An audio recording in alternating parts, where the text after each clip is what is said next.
Hey guys, Linda Vaughter here. Welcome to my little redbud grove. I promised to show you how I prune my redbud trees to get that open layered look that I find so inviting and really beautiful in the garden. It provides high dappled shade, which is ever so valuable when the temperatures really soar.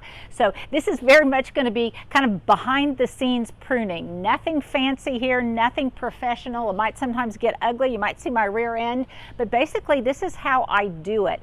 And I do it by trying to think of it in 3 steps. Number 1, I'm going to work from the main trunk out. I'm going to remove a lot of this twiggy stuff that's on the inside in the interior. So basically most of the foliage is going to be on the tips of the branches.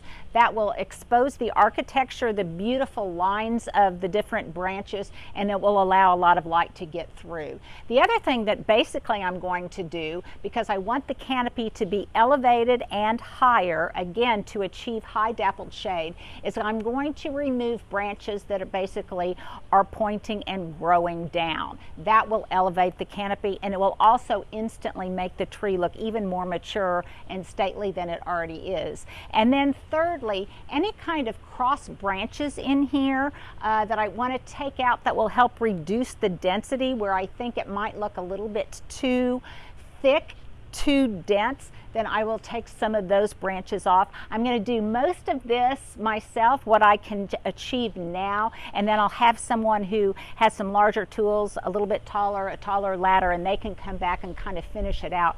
But I think at least this preview will show you how I achieve the effect that I do.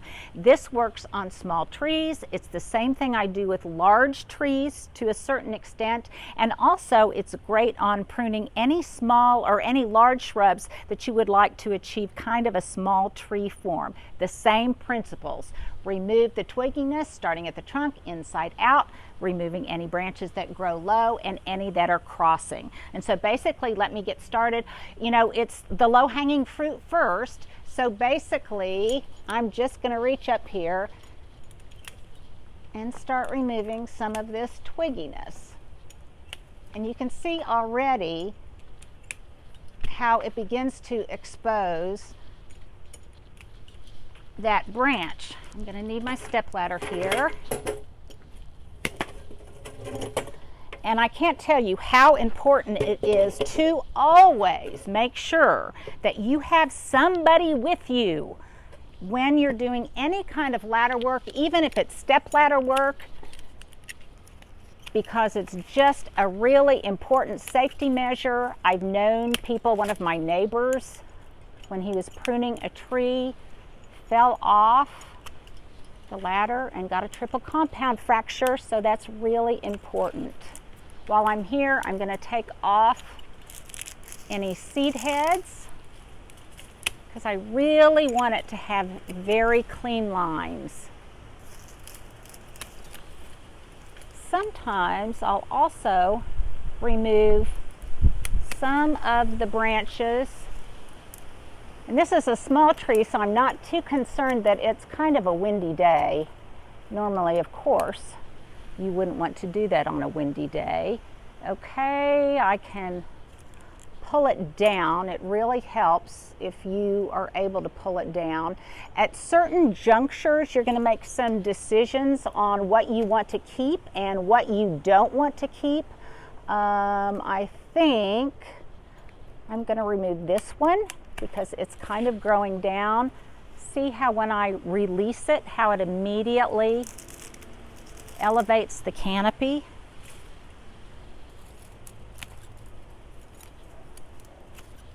Again, I'm working from the inside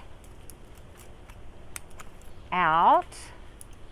It may look a little bit strange at first, but over time, when it grows in and fills in, it will be just right. On the end here, you can see the density of all of those branches, so I'm going to start removing some of the density on the tips too. This is what gives it that kind of really beautiful sinewy effect of the branches. See what a difference that made? I always also like to periodically just step back and assess what I'm doing. I'll remove that. And don't be overly concerned if you make a cut that you regret. Trees are miraculous things, and they can really heal themselves over time. They'll grow in. It's how they recover from storm damage, after all.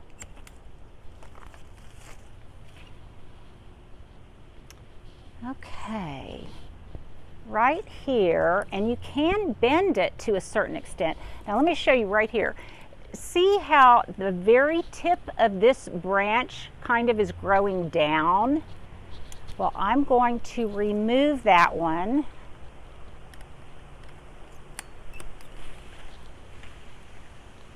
And now it's not quite so heavy at the base. You want to get as close to as you can to the branch itself as you're removing them. So I'm going to leave just a few in here for softness. I'm going to come down and assess what it's doing.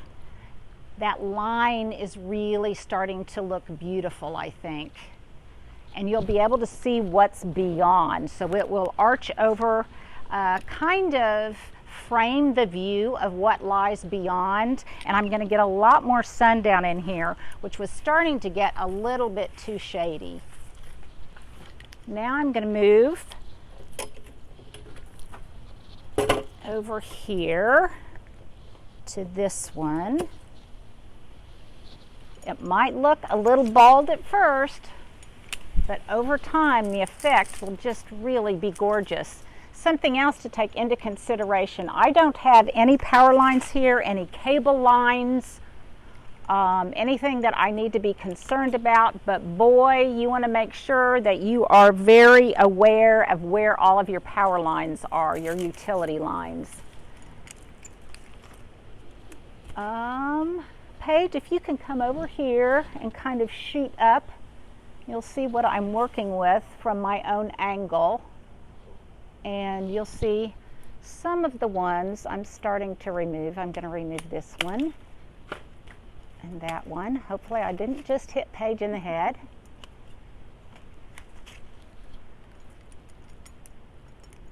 It's very satisfying, actually, particularly when you make that one really important cut that you know is going to bring it just all together. This one is a crossed branch. See how it's starting to grow in this direction and cross this branch, so I'm going to take it out.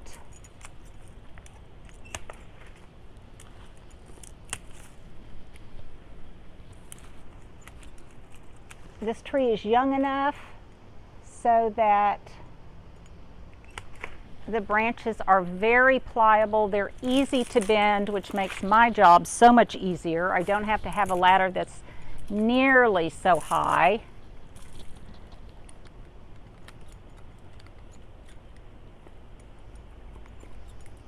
Again, I'm reducing the density on the tips.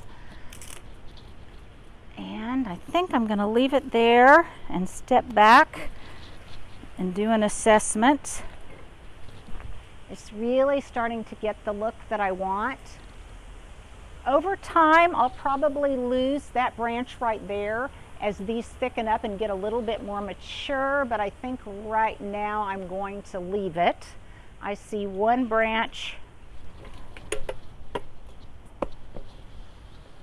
in here that I want to remove. Again, it's the end that has the density. And over the years, as this tree grows, basically the principles are going to be the same of what I remove. Hopefully, you're beginning to see kind of what I'm doing. So now I'm going to move from this side a little bit more over to the roof over the studio, and some of these branches might be a little bit too thick, and I might need some help from a tree guy later who has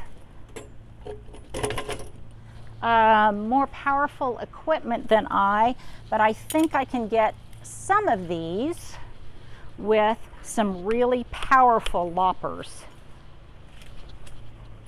Being very careful how I position this on the step and how I navigate this space.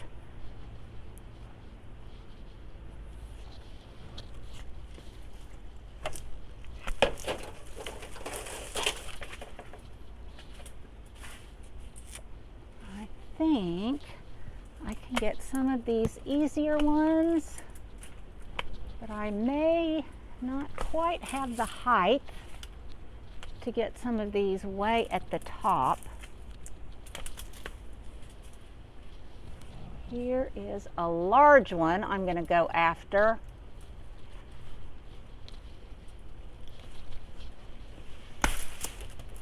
Don't hit your head. And normally I have on safety glasses when I do this, but for you, I didn't wear them today. Do you see how much difference that made?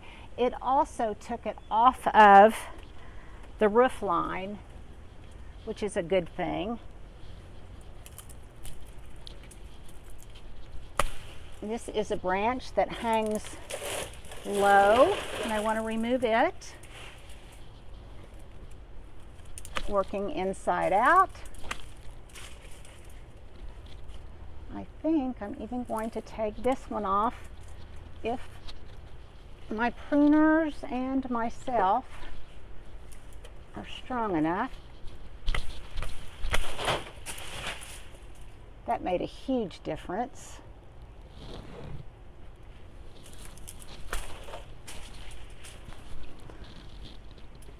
My tree guy can kind of clean that up over time. Get some of these little ones here. Paige, are you able to see what I'm doing? Looks great. Okay, I think I'm going to step back and reassess. I don't want to make this prohibitively long for you guys. I just want you to get the idea of what my procedure is. It really is beginning to look better already. Lots more to do on the interior.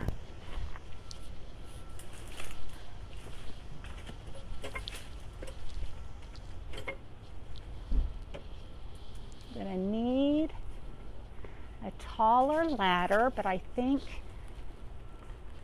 I can get some of this twigginess out of there.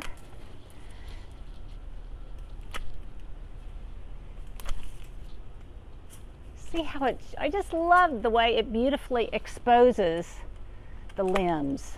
I just think that's so, so special.